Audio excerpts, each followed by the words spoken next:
आंगनवाड़ी कर्मचारी महासंघ प्रदेश के 38,000 कर्मचारियों की मांगों को लेकर लंबे समय से आंदोलनरत है, लेकिन सरकार अभी तक इन कर्मचारियों की मांगों को लेकर कोई सकारात्मक रुख नहीं अपना रही है। सरकार की बेरुखी के चलते एक बार फिर से संघ ने शिमला में उपायुक्त कार्यालय के बाहर प्रदर्शन किया और उपायुक्त को ज्ञापन सौंपा।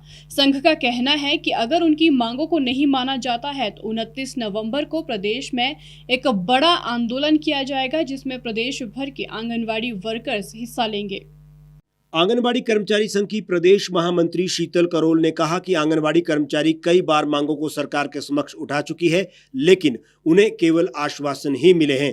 उन्होंने मांग की है कि सरकार को आंगनबाड़ी स्कूलों को ही प्री प्राइमरी स्कूल बनाना चाहिए, इससे सरकार को अतिरिक्त ढांचा भी खड़ा नहीं करना पड़ेगा। वहीं उन्होंने कहा कि आंगनबाड़ी कर्मचारियों को काफी काम दिया जाता है और उनके काम करने का समय भी तय नहीं है। उन्होंने मांग की कि सरकार को उनके लिए नीति बनानी चाहिए। अगर ऐसा नहीं किया जाता है तो आगामी 29 नवंबर को प्रदेश में अपनी मांगों को मनवाने के लिए महाधरना दिया जाएगा। सबसे पहले कि जो हमारी आंगनवाड़ी कार्यकर्ता या स्कीम वर्कर्स जो भी हैं कर्मचारी, उनको आर्थिक रूप से सशक्त किया जाए। उसके लिए हमने उनमें डिमांड लिख के दी है, या तो हमारी कोई श्रेणी निर्धारित की जाए।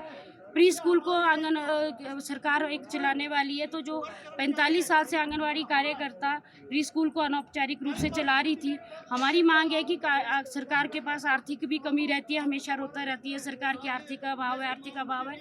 तो हम कह रहे हैं जो अनौपचारिक से एक स्ट्रक्चर खड़ा किया हुआ है प्री स्कूल का, उसी को मान्यता देते हुए औपचारिकता रूप से हम उसको प्री स्कूल को चलाएं। लेकिन सरकार का भी हमारे को 15 फरवरी को जब हमने धरना दिया था, तो उसके बाद भी हमारे मंत्री जी से बैठक हुई थी, सरवीन चौधरी जी से, तो उसके बाद भी हमें ना कोई प्रोसीडिंग मिली है कि उन मांगों पे क्या एक्शन लिए है या क्या उन्होंने कदम उठाया, कोई पता सता नहीं है। तो उसके रिगार्डिंग हमें आज दोबारा से खड़ा होना पड़ा यहाँ के, क्योंकि हमें ना कोई उनका ऐसे जब उनसे मिलो तो बोलते हैं कि हाँ कर रहे हैं, लेकिन उसका कोई ना ब्लैक एंड व्हाइट में हमें कोई अभी तक पता चला कि उन्होंने कोई डिसीजन लिया या नहीं लिया। तो हमारी मांग यही है कि प्री स्कूल में हमें मान्यता दे, उससे सरकार का भी आधा बोझ कम हो जाएगा, क्योंकि यदि प्री स्कूल का पैरेलल स्ट्रक्चर खड़ा करती है तो इसका अरबों रुपए का भार जो है हिमाचल सरकार पे पड़ेगा।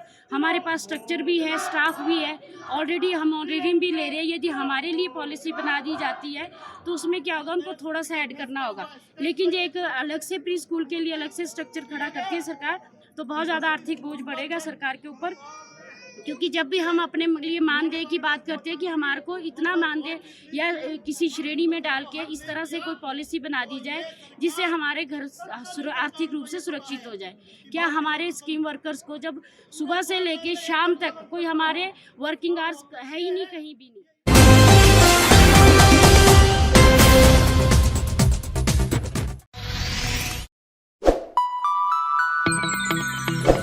खबरों में बने रहने के लिए सब्सक्राइब करें द रीव टाइम्स, लाइक और शेयर करना ना भूलें। गांव की चौपालों से लेकर संसद के गलियारों तक, गृहिणी के चूल्हे से लेकर निवेश और बाजारों तक, किसानों के हाल से लेकर खेत और खलिहानों तक, शिक्षा और स्वास्थ्य से लेकर खेल के मैदानों तक, संसद के प्रधान से लेकर पंचायत के पंच तक, सेंट्रल हॉल से लेकर ग्राम सभा के मंच तक, हर खबर पर रहेगी हमारी पैनी नजर।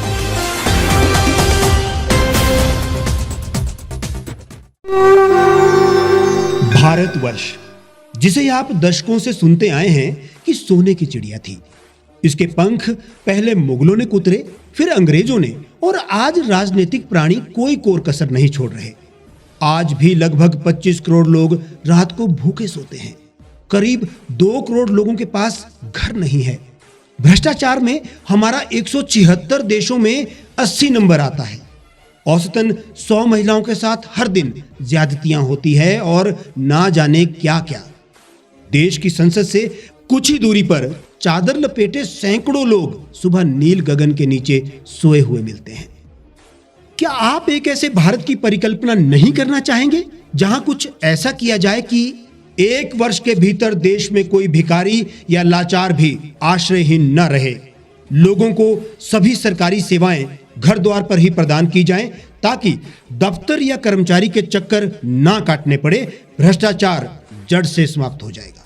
सेवा प्रदाताओं की पब्लिक रेटिंग यानी जनाकलन और तकनीक द्वारा अपराधों का शून्यकरण किया जाए। स्वास्थ्य और आधारभूत शिक्षा सभी के लिए समान गुणवत्ता के साथ निःशुल्क प्राप्त हो। और भी बहुत कुछ। यदि आप इस पवित्र राष्ट्र निर्माण यज्ञ का हिस्सा बनना चाहते हैं तो आज ही राष्ट्रीय लोक नीति पार्टी से जुड़ें। अब देश राजनीति से नहीं, लोक नीति से चलेगा। विजिट करें वेबसाइट rashtriyalokniti.org।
एक छत के नीचे सुविधाओं का अब उठाएं लाभ।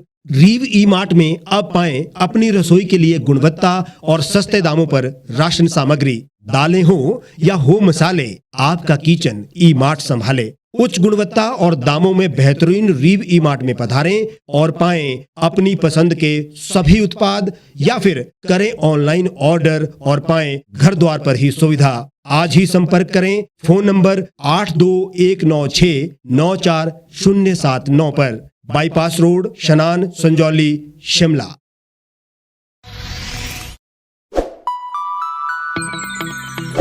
लेटेस्ट खबरों के लिए आप यूं ही देखते रहिए द रीव टाइम्स। लाइक, शेयर और सब्सक्राइब करना ना भूलें।